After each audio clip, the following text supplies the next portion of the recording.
UP police OTR registration कैसे करें और इसमें कितने तरीके हैं ओटीआर करने के, सारे डाउट्स आपका यहाँ पे क्लियर होगा। इसे करने के लिए सबसे पहले आपको sarkariresults.com.in पर जाना है और यहाँ पर जाने के बाद आपको सबसे पहले यहाँ पे फ्लैश हो रहा है, इस पर क्लिक करेंगे तो आप इस साइट पर आ जाएंगे। नेक्स्ट पेज खुल कर के आता है। यहाँ पे इसको फिल करने का कोई भी फ़ीस या चार्जेस नहीं रखी गई है और इसका कोई अभी डेट भी नहीं है, डेट चल रहा है। और अप्लाई ऑनलाइन करने के लिए इस इम्पोर्टेंट लिंक के सामने क्लिक करेंगे और जैसे ही आप क्लिक करेंगे यूपीपीसीएल की ऑफिशियल वेबसाइट पर आप रीडायरेक्ट हो जाएंगे। यहाँ पर अकाउंट बनाने के लिए 3-4 स्टेप्स हैं।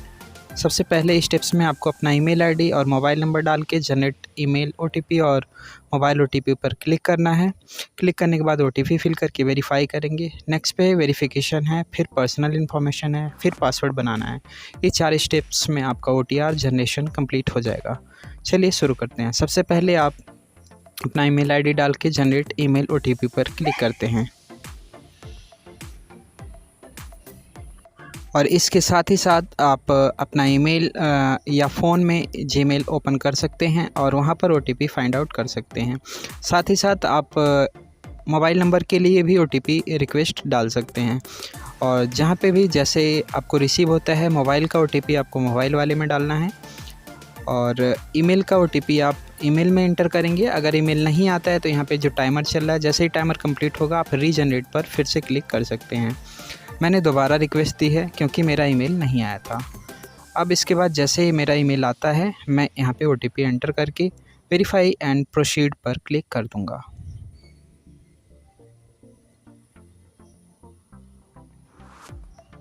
चलिए वेरीफाई एंड प्रोसीड किया, यहाँ पर ओटीपी सक्सेसफुल रहा।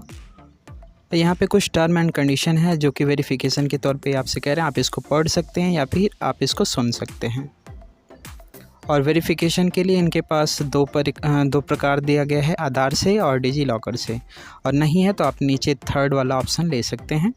मैं थर्ड वाले पे तो नहीं जाऊंगा क्योंकि मेरे पास दोनों ही अवेलेबल हैं, तो मैं यहाँ पे आधार वेरिफिकेशन करने वाला हूँ।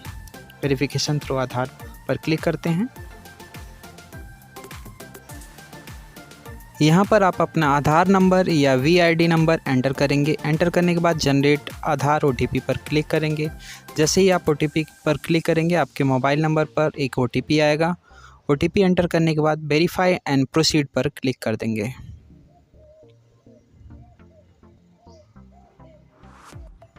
चलिए मैं अपने आधार का रिक्वेस्ट सेंड कर दिया हूँ और मैं अपना आधार नंबर यहाँ पे एंटर करता हूँ। एंटर करने के बाद वेरीफाई पर क्लिक कर देता हूँ।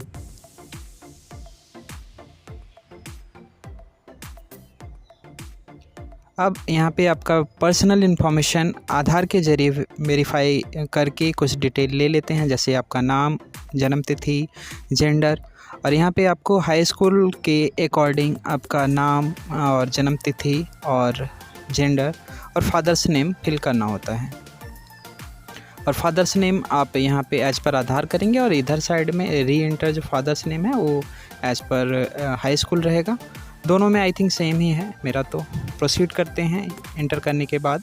और एक चीज़, जन्म तिथि डालते समय आपको जो है नॉर्मल टाइप करना है, जैसे 13/8 कुछ है आपका, तो जैसे 1308 डालना है, बीच में हाइफन टाइप नहीं करना है। और दोनों जगह पे फादर्स नेम इंटर करने के बाद आप प्रोसीड बटन पर क्लिक करेंगे।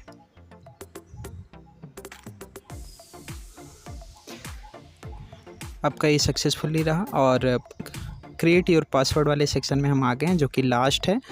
और यहाँ पे पासवर्ड क्रिएट करने के लिए इनके कुछ क्राइटेरिया हैं, जैसे कि मिनिमम 8 डिजिट का होना चाहिए, कैपिटल और स्मॉल लेटर यूज होना चाहिए और स्पेशल कैरेक्टर भी यूज होना चाहिए।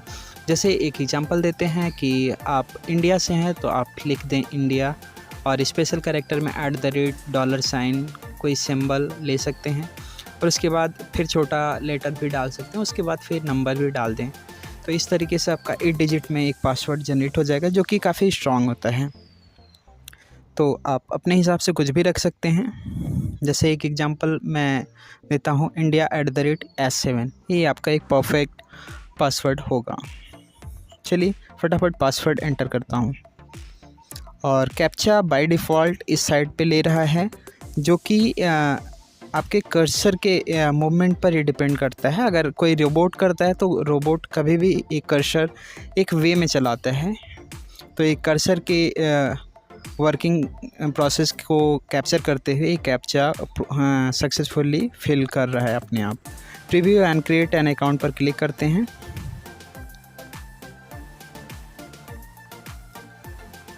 सॉरी, यहाँ पे मैंने नेशनलिटी नहीं सेलेक्ट किया था। आप यहाँ पे इंडिया से हैं तो इंडिया, नहीं तो अदर वाला है तो कर सकते हैं। यहाँ पे आप अपनी पर्सनल इन्फॉर्मेशन को फिर से क्रॉस चेक करेंगे यहाँ पे पॉपअप में, और क्रॉस चेक करने के बाद चेक पर क्लिक करेंगे। अभी भी एडिट करना है तो कर सकते हैं, बाद में इसको संशोधन नहीं किया जा सकता जब तक कि आपका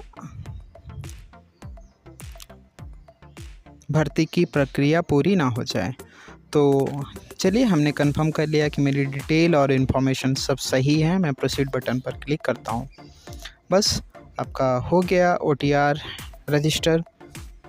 अब लॉगिन करने के लिए आपके पास 3 ऑप्शन है: login with accounts, login with Aadhaar ID, login with digi locker. चलिए, मैं लॉगिन करने के लिए लॉगिन विथ अकाउंट का ऑप्शन लेता हूँ। यहाँ पर आप अपना मोबाइल नंबर या फिर ईमेल ID और पासवर्ड डाल करके लॉगिन कर सकते हैं। लॉगिन करने के लिए जैसे आप एंटर करेंगे तो कैप्चा के लिए वो बाय डिफ़ॉल्ट अपने से वेरीफाई करेगा कि आप ह्यूमन हैं या रोबोट हैं। उसके बाद लॉगिन सेक्शन पर आप क्लिक कर सकते हैं। ठीक है, जैसे ही ग्रीन हो जाएगा उसके बाद ही आप क्लिक कर पाएंगे, अदरवाइज़ कैप्चा के लिए एक पॉपअप आ जाएगा। ठीक है, अब यहाँ पे 2 फैक्टर ऑथेंटिकेशन है। यहाँ पर आप ईमेल पर OTP लेना चाहेंगे या फ़ोन पर, और फ़ोन वाला मैं प्रेफर करूँगा क्योंकि फ़ोन पे तुरंत OTP आ जाता है। और यहाँ पर OTP रिक्वेस्ट देने के बाद आपके मोबाइल पर एक OTP आता है जो 6 डिजिट का होता है। डालने के बाद आप लॉगिन कर पाएंगे।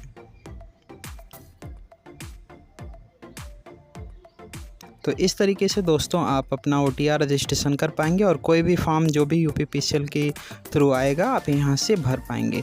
ऑनलाइन एप्लीकेशन करेंगे तो जो भी फॉर्म यहाँ पे आया होगा RRB UP पुलिस की तरफ से, वो यहाँ पे दिखने लगेगा। जैसे अभी SI का है तो दिख रहा है। क्या आप जानना चाहते हैं कि SI का फॉर्म कैसे भरें या फिर इस पर वीडियो हम बनाएं? तो अपना राय और सजेशन कमेंट में ज़रूर दें। Thanks for watching. वीडियो कैसी लगी ज़रूर बताएं।